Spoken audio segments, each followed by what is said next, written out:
انہیں صرف رمضان المبارک کے ایک مہینے میں تقوی حاصل ہو سکتا ہے، پرہیزگاری مل سکتی ہے۔ یہ شہر طاعات ہے، شہر عبادات ہے، شہر کا مطلب مہینہ ہے عربی میں۔ اور دیکھیں کتنی سہولیات تمہارے لیے رکھی گئی ہیں کہ شیطان کے وسوسوں سے محفوظ رکھا گیا، کہ تمہیں مہینہ بھر شیطان اور اس کی ذریت سے، اس کے حملوں سے بچا کر رب تبارک و تعالیٰ نے اس مہینے میں رکھا ہے۔ تو اب میرے عزیزو، تھوڑی سی محنت کی ضرورت ہوتی ہے تاکہ ہمارا دل پاک ہو جائے۔ تھوڑی سی اور محنت اس میں کر لی جائے تو انسان کا باطن پاک ہو جائے۔ تقوی کیا چیز ہے اور اس کا حاصل کرنا کیوں ضروری ہے، میں آپ کو بتاؤں۔ تقوی کا مطلب سب سے اہم چیز یہ ہے، اللہ کا خوف۔ یہ بنیادی چیز ہے، یہ بنیادی چیز ہے، اور یہ اگر بنیاد ہے تو ہر عمل میں آپ کے تقوی حاصل ہو جائے گا۔ نماز کیوں پڑھتے ہو؟ نماز ایک ڈیوٹی سمجھ کر کے پڑھتا ہے تو کوئی مسئلہ ہی نہیں اس کا، یعنی وہ ڈیوٹی ادا کر رہا ہے۔ لیکن نماز میں اگر خوف خدا ہے، اللہ کے ڈر سے پڑھتا ہے، یہی تقوی ہے۔ روزہ کیوں رکھ رہا ہے؟ سب محلے میں رکھ رہے تھے، ہم نے بھی رکھ لیا۔ روزہ اس لیے رکھ رہا ہوں کہ لوگ برا نہ سمجھیں، یا اسلام کا ایک حصہ ہے۔ اتنی ہی نیت تھی تو پھر اس نے روزے سے کچھ حاصل نہیں کیا، لیکن اسی روزے کو اللہ کے خوف سے رکھا، یہی تقوی ہے۔ تو خوف خدا، اللہ کا خوف آ جانا ہر عمل میں، یہی تقوی ہے۔ اور اگر یہ چیز نہیں ہے تو انسان بہت بڑے بڑے گناہ بھی کر جاتا ہے، اسے ڈر نہیں لگتا۔ روزہ چھوڑ دیا، اسے کوئی خوف ہی نہیں ہے، بلکہ دھڑلے سے لوگوں کے سامنے کہتا بھی پھر رہا ہو کہ مجھے یہ سب چیزوں میں وشواس نہیں، یقین نہیں ہے۔ یہ باتیں اس زبان سے آتی ہیں جس کے ہاں اللہ کا خوف ہے ہی نہیں، اللہ کا ڈر نہیں۔ اسی لیے قرآن میں اللہ نے فرمایا لعلکم تتقون، تم پر روزے اللہ نے فرض کیے ہیں تاکہ تمہیں تقوی مل جائے، اللہ کا خوف۔ اور یہ کتنی اہم چیز ہے میں آپ کو بتاؤں، خوف خدا۔ خوف خدا کا مطلب کہ اللہ کا ڈر، اللہ کا خوف، یہ تمہاری پوری باڈی کو صحیح کرتا ہے، اندر سے بھی باہر سے بھی۔ خوف خدا، تم ہر قدم پر اگر یہ سوچتے ہو کہ میرا رب مجھے دیکھ رہا ہے، جیسے کہ آپ کو پتہ ہے حدیث پاک میں حضور صلی اللہ تعالیٰ علیہ وسلم سے پوچھا بھی گیا، احسان کیا ہے، یعنی نیکی کس کو کہتے ہیں؟ حضور نے فرمایا تم نماز ایسی پڑھو یا عبادت ایسے کرو جیسے تم اللہ کو دیکھ رہے ہو۔ اور اگر یہ نہیں ہو سکتا تم سے تو اتنا احساس تو رہے کہ اللہ تمہیں دیکھ رہا ہے۔ تو ہر عمل میں تمہارے یہ سوچ آئے کہ مجھے میرا رب دیکھ رہا ہے، تمہارے قدم سنبھل جائیں گے۔ آج آپ مسجد میں بیٹھے ہیں، ادب سے بیٹھے ہیں، حالانکہ ایک آدھے گھنٹے کے بعد جسم کو پھیلنے کی حاجت ہونے لگتی ہے، تھوڑا پیر پھیلا لوں، پیٹھ کو ٹیک دے دوں، نہیں کرتے آپ، اس لیے کہ آپ کو احساس ہے کہ امام صاحب دیکھ رہے ہیں، مفتی صاحب دیکھ رہے ہیں، یا پھر مجمع میں لوگ دیکھ رہے ہیں۔ تو یہاں پر ہمارے دیکھنے کے احساس سے آپ کے پیر نہیں پھیلتے ہیں، آپ پھیل کے نہیں بیٹھتے۔ تو ہم میاں نہ سزا دینے والے نہ جزا دینے والے ہیں۔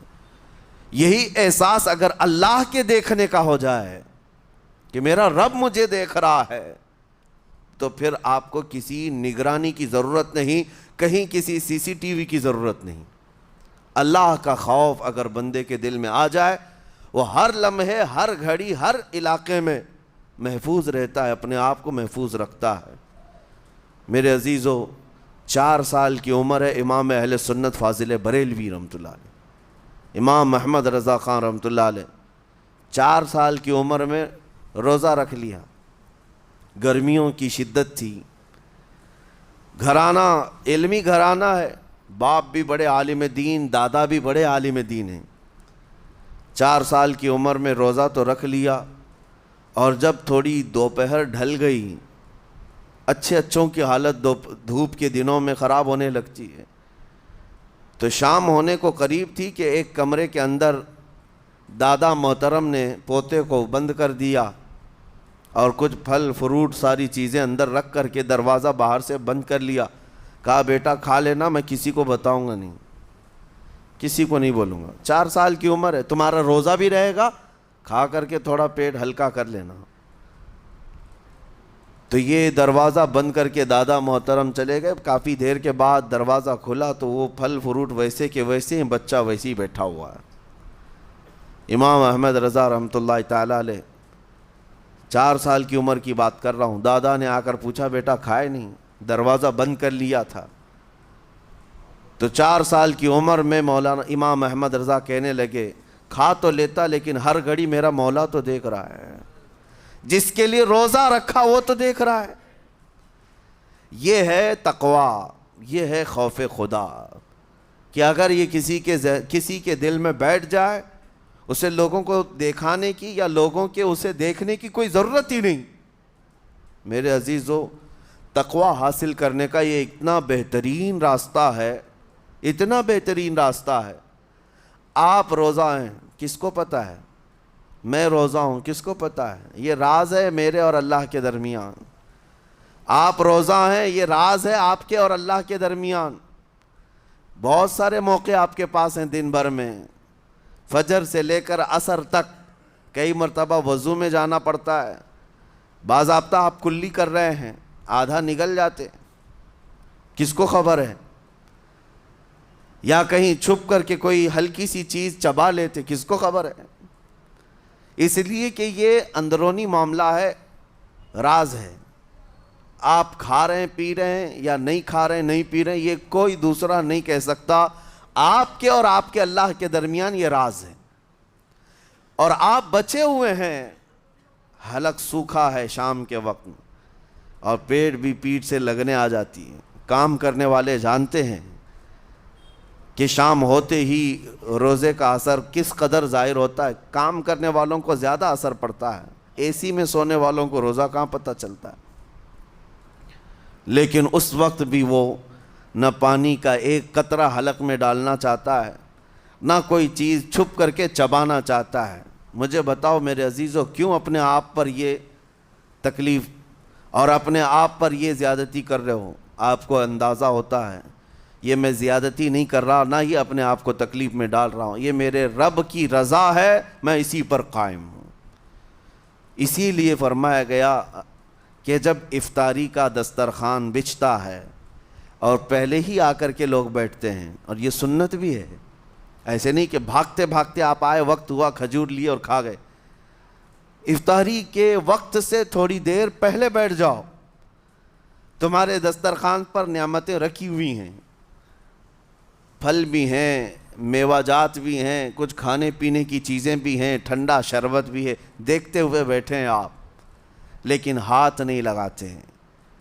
انتظار ہے وقت کا کہ ادھر سورج کے غروب ہونا ہے اور میری افطار ہونی ہے. اعلان سنتے ہیں, اذان سنتے ہیں, اس کے بعد آپ اٹھاتے ہیں, لیکن اتنی دیر تک آپ خاموش بیٹھے ہیں دسترخوان کے پاس, سارے لوگ دیکھتے رہتے. یہ وہ منظر ہے جس کو فرمایا گیا رب ذوالجلال بھی اپنے بندوں کو دیکھ رہا ہے, رب تبارک و تعالیٰ بھی دیکھ رہا ہے اپنے بندوں کو.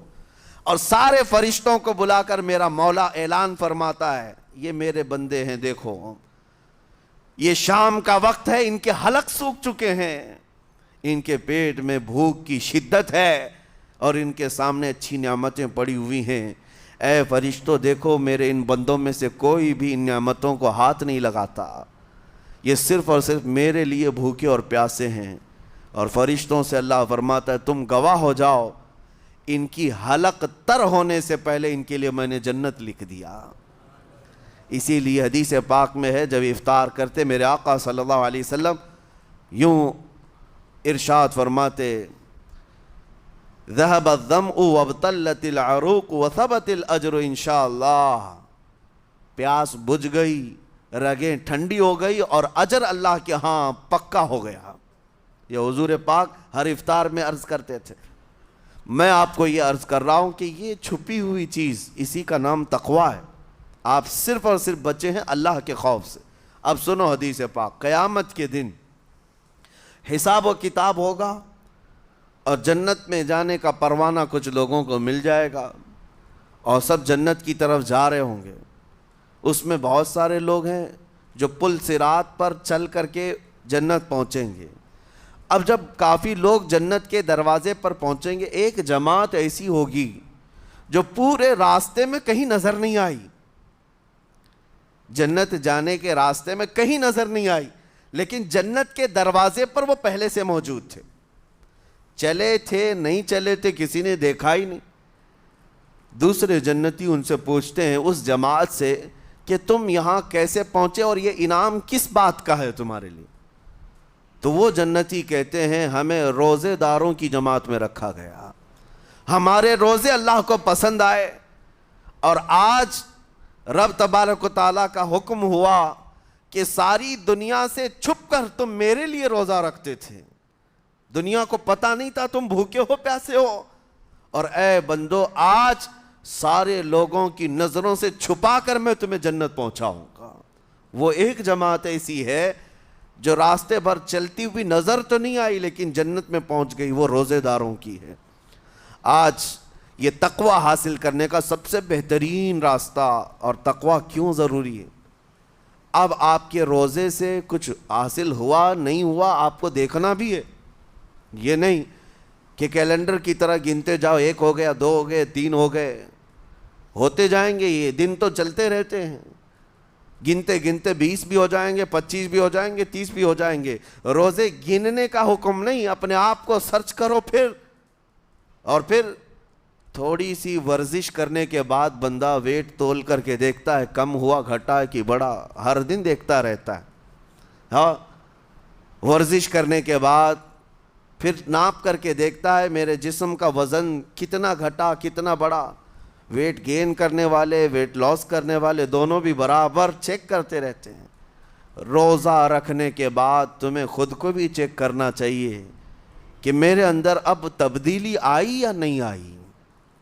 ایک روزہ رکھا اور پھر رات کو تراویح میں کھڑا ہوا، میرے اندر بدلاؤ کتنا ہے؟ کیا اب اللہ کی آیات قرآن کی سنتا ہوں میرے آنکھوں سے آنسو آ جاتے ہیں؟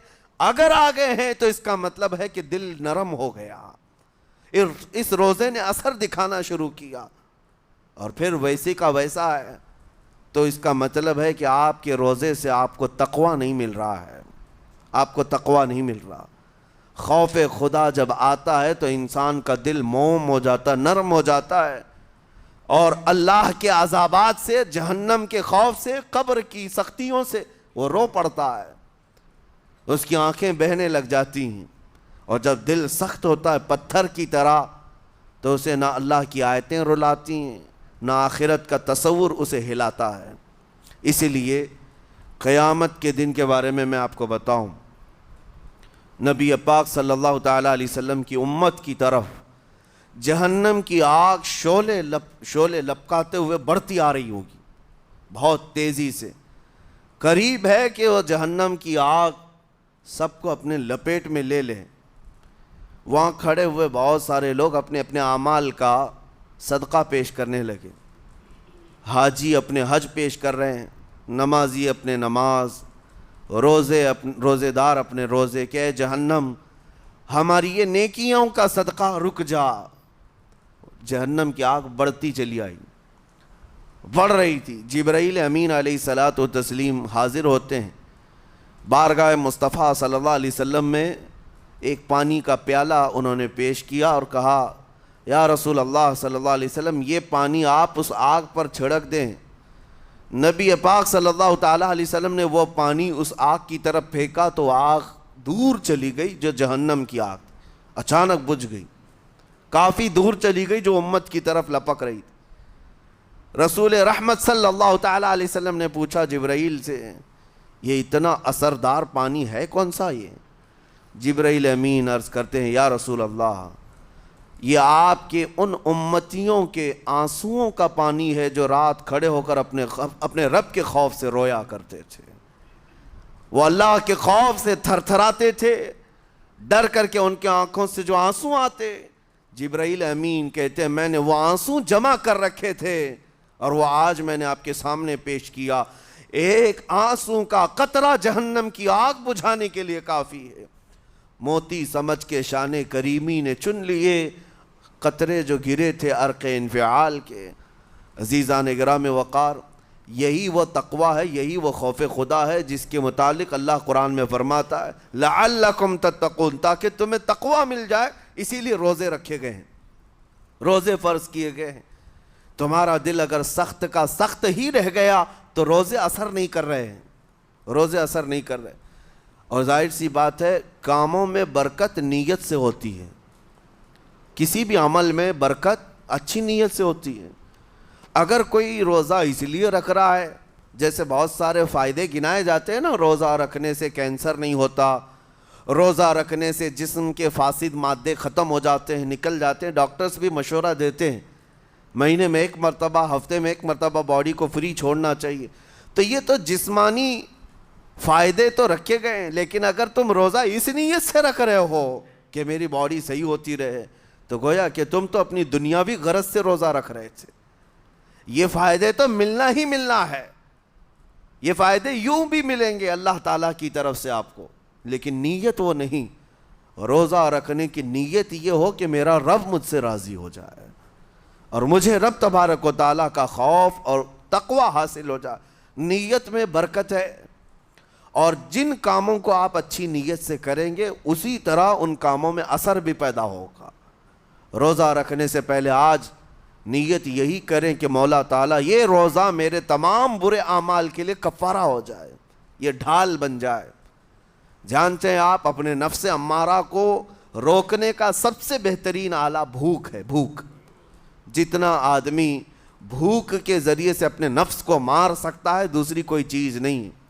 آپ دیکھیں اس رمضان المبارک میں بہت ساری حلال چیزیں آپ کو حرام کر دی گئی ہیں، یعنی سحری سے لے کر افطاری تک۔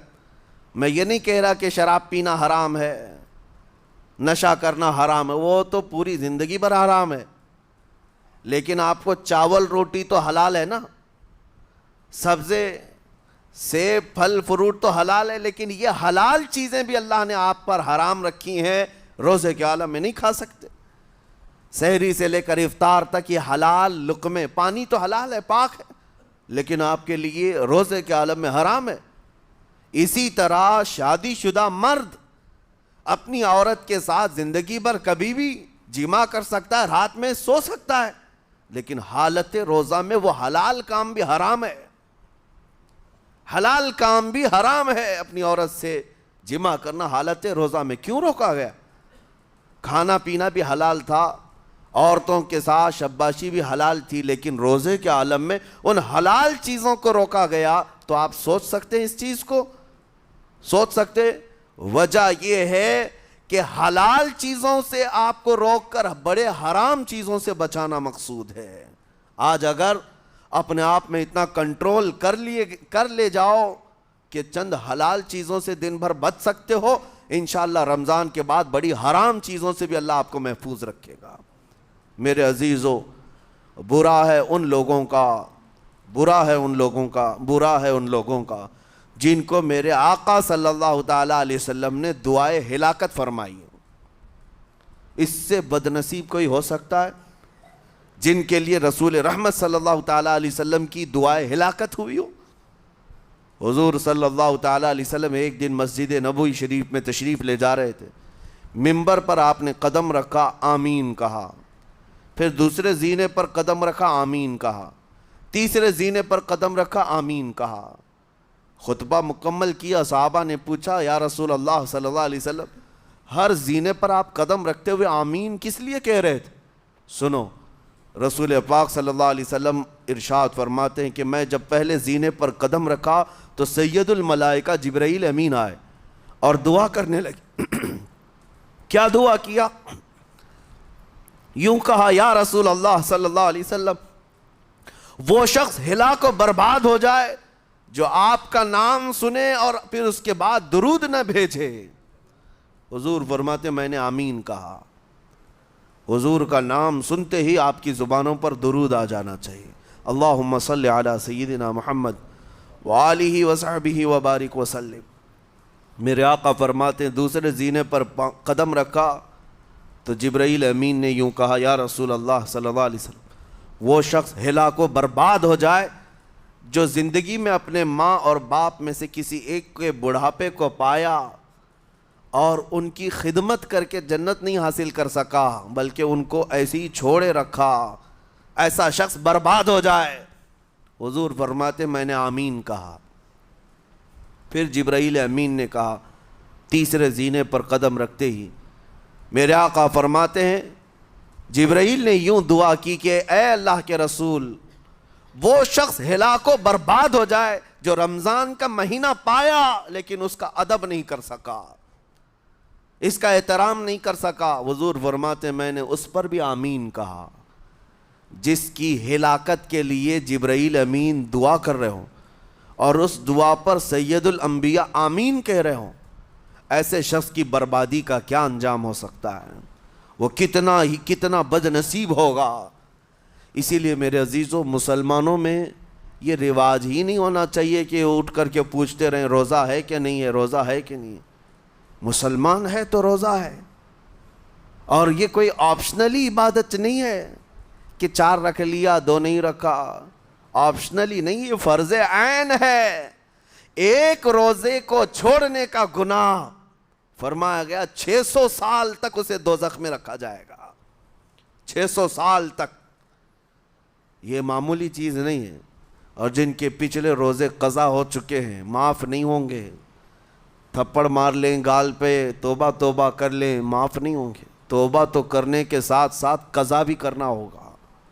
جب موقع ملے سال بھر میں اپنے چھوٹے ہوئے روزوں کو واپس کرنا ہے۔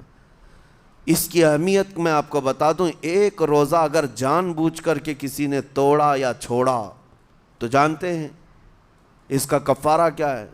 اس کا کفارہ یہ ہے کہ اس کے بدلے میں دوسرے دنوں میں 60 روزے کنٹینیو رکھے۔ رمضان کا ایک روزہ پورا کرنے کے لیے 60 روزے رکھنے پڑ جائیں گے۔ ہاں، اگر کسی عذر کی وجہ سے، کسی تکلیف کی وجہ سے چھوڑا تھا، بیمار تھا یا سفر میں تھا یا تکلیف کی شدت تھی، اس وجہ سے روزہ چھوڑا تھا، تو اس کے بدلے میں ایک روزے کی قضا ایک ہی روزہ ہوگی۔ لیکن بغیر کسی عذر کے، شہوت کی وجہ سے، نفس پرستی کی وجہ سے توڑا تھا یا چھوڑا تھا تو پھر 60 روزے رکھنے پڑ جائیں گے۔ اس سے اندازہ ہوتا ہے کہ ایک روزے کی اہمیت کیا ہے رمضان کے۔ اسی لیے میرے عزیزو، یہ روزے آسان ہیں، روزے آسان ہیں، اس کو رکھ لو، اس کی جزا بہت بڑی ہے، اس کی جزا بہت بڑی۔ ویسے بھی آپ دوسرے دنوں میں لیٹ ناشتہ کرنے کے بھی عادی ہیں۔ ممبئی والوں کا تو حال یہ ہی ہے، 12 بجے کے بعد 1 بجے 2 بجے تو ان کے ناشتے ہوتے ہیں، دوپہر کا کھانا تو شام 5 بجے ہو رہا ہوتا ہے۔ بس وہ ناشتہ سکپ کرنا ہے، دوپہر کے کھانے جو آپ کے ہوتے ہیں اس سے اور تھوڑا ایکسٹینڈ کر لیں تو افطاری کا وقت آ جاتا ہے۔ کوئی بہت بڑی دقت کی بات نہیں، کوئی بہت بڑے بوجھ کی بات نہیں، آسان ہے۔ آج الحمدللہ ہمارے 5 سال 6 سال کے بچے روزہ رکھ لیتے ہیں، تو بڑوں کو تو اللہ نے جو طاقت عطا کی ہے، روزہ ہرگز ترک مت کرو۔ لیکن ساتھ میں آج یہ میسج ضرور دوں گا، نیت یہ کرو کہ مجھے تقویٰ مل جائے، مجھے پرہیزگاری مل جائے، اور یہ آپ کو خود چیک کرنا ہوگا۔ روزانہ رات کو نماز میں کھڑے ہو جاؤ تراویح کے، دیکھو کہ کتنی تبدیلی آ رہی ہے۔ آج میں نے روزہ افطار کیا، میرے اندر بدلاؤ آیا کہ نہیں آیا؟ اور اگر نہیں آ رہا ہے، کوئی تبدیلی نہیں آ رہی ہے، تو اس کا مطلب ہے آپ تقویٰ نہیں حاصل کر رہے، آپ تو روز مرہ کی روٹین پر چل رہے ہو۔ روٹین پر چلنے کا مطلب یہ روزہ نہیں ہے۔ روزہ تقویٰ دے کر جاتا ہے بندے کو، روزہ خوف خدا دے کر جاتا ہے بندے کو۔ اسی لیے میرے عزیزو، آج دیکھیں آپ بہت ساری برائیوں سے رمضان میں بچ جاتے ہیں، تھوڑی اور محنت کی ضرورت ہے۔ ہم نے دیکھا ہے بہت سارے گھروں میں، باقی عیاش گھروں کی مجھے کوئی وہ نہیں ہے، ان سے کوئی لینا دینا نہیں، لیکن نارمل مسلمانوں کے گھروں میں بھی ہوتا یہ ہے، عورتیں بچوں کو تلقین کرنا شروع کر دیتی ہیں، گانے بند کرو، ٹی وی بند رکھو، بہت ساری چیزیں بند رکھو کہ رمضان آیا ہوا ہے۔ اور رمضان میں اگر ٹی وی لگا بھی لیا تو کچھ اسلامک چیزیں دیکھنے لگ گئے، ماحول تم نے خود ہی بدلا ہے اپنے گھر میں، کچھ چیزوں کو آپ نے بدلا ہے اور کچھ چیزوں کا ادب آپ نے کرنا شروع کیا ہے، اسی کو اور تھوڑی سی محنت کے ساتھ بڑھا لیا جائے، قسم رب ذوالجلال کی ہر برائی رمضان میں ہی آپ سے ختم ہو جائے گی۔ جس کی کوئی چیز چھوڑنے پر نہیں چھوٹتی ہے وہ رمضان میں کر کے دیکھ لے، اللہ کی بارگاہ میں یاد کرے کہ مولا دن بھر میں تیری رضا کے لیے بچ رہا ہوں، مجھے میری باقی زندگی میں ان گناہوں سے بچا لے۔ وہ رحمان ہے، جب وہ تمہیں اس کے بدلے میں جنت دیتا ہے تو یہاں برائیاں کیوں نہیں چھڑواتا؟ یقیناً وہ برائیوں کو تم سے دور کرے گا۔ قرآن کا فرمان عالی شان لعلکم تتقون، اسی پر میں نے آپ کے سامنے بات رکھی ہے۔ روزے اس لیے فرض کیے گئے ہیں تاکہ تمہیں تقوی مل جائے، پرہیزگاری مل جائے۔